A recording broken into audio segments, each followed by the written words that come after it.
जो लोग जीते हैं भारतीय जनता पार्टी के लोग, मैं उनको शुभकामना देता हूं और आशा करता हूं कि दिल्ली को जो पिछले इतने दिनों से कष्ट था, दिल्ली में जो स्थानीय समस्याएं थी, उनका ठीक से वो निराकरण करेंगे।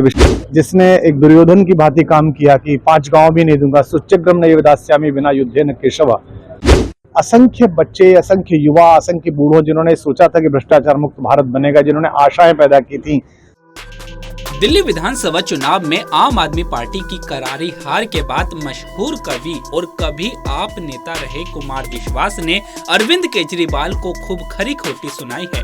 उन्होंने बीजेपी को जीत की बधाई देते हुए आम आदमी पार्टी की हार पर किसी भी तरह की संवेदना न रखने की बात करते हुए कहा कि अन्ना आंदोलन से आने वाले आम आदमी पार्टी के लाखों और करोड़ों कार्यकर्ता, जिनके बहुत ही निश्चल, निष्पाप और भारत की राजनीति को बदलने के बड़े सपने की हत्या एक निर्लज आत्ममुग्ध व्यक्ति ने की, उसके प्रति क्या ही संवेदना रखना। वहीं कुमार विश्वास ने आगे क्या कुछ कहा, देखिए वीडियो।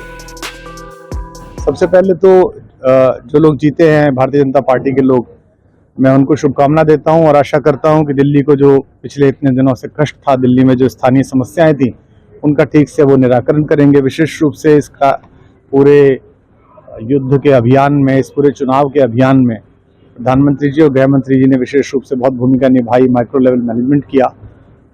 तो सुख और दुख की मिश्रित प्रतिक्रिया है। दुख इस बात का है कि आज से 13 वर्ष पूर्व पूरे भारत में एक राजनीतिक नवजागरण की जो लहर आई थी, जिसमें वैकल्पिक राजनीति के बीज छिपे हुए थे, जहां से कुछ अच्छा हो सकता था, वो सारा युद्ध, वो सारा संघर्ष, एक निर्लज्ज आदमी, एक ऐसा आत्ममुग्ध असुरक्षित व्यक्ति जिसने एक दुर्योधन की भांति काम किया कि 5 गांव भी नहीं दूंगा, सुच्यग्रम नैव दास्यामि विना युद्धेन केशव, सब माधवों के समझाने के बाद भी उसके कारण ये पतन हुआ।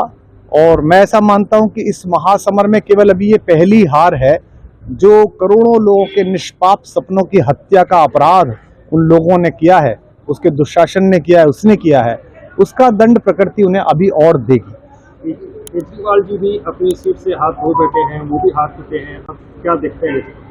मुझे लगता है कि, और मैं आम आदमी पार्टी में जो बचे हुए कुछ कार्यकर्ता हैं जो किसी लोभ से, लालच से वहां बच गए थे, या जिनकी आंखों पर अभी भी पर्दा पड़ा हुआ था, नहीं निकला, जो इस व्यक्ति का सब कुछ जानने के बाद भी साथ खड़े हुए थे, मैं उन बच्चों से भी अनुरोध करता हूं कि अपने जीवन के विषय में सोचें, अपने अपने कार्य क्षेत्रों में लौटें, किसी राजनीतिक दल में जहां उन्हें जाना है वहां जाएं। कम से कम वो राजनीतिक दल झूठ तो नहीं बोलते, वो राजनीति करते हैं तो कहते हैं कि राजनीति करते हैं, वो ये तो नहीं कहते कि हम कुंभ में आश्रम खोलेंगे, हम तो महामंडलेश्वर हैं, और करते इस प्रकार का दुराग्रहपूर्ण व्यवहार है। सो मैं उनसे भी आशा करता हूं कि वो भी इससे बाहर निकले, अपना जीवन संवारे, क्योंकि यहाँ से कोई लौटने की राह अभी बची नहीं है उनके पास, उनके जितने कुकर्म है। आप जब से इसकी स्थापना हुई है पार्टी की, तब से इनके साथ थे, अब इस तरह की स्थिति क्या बोलते? देखिए, मैं तो मेरी राजनीतिक टिप्पणी करने का कोई वो भी नहीं है। मैं तो केवल ये है कि आज का दिन एक ऐसा दिन है जो मेरे जैसे असंख्य करोड़ों, मैं तो फिर भी लोकप्रिय हूँ, ईश्वर की कृपा है, भगवान राघवेंद्र सरकार की कृपा है कि जनता प्रेम करती है, भगवान माधव की कृपा है कि जनता प्रेम करती है।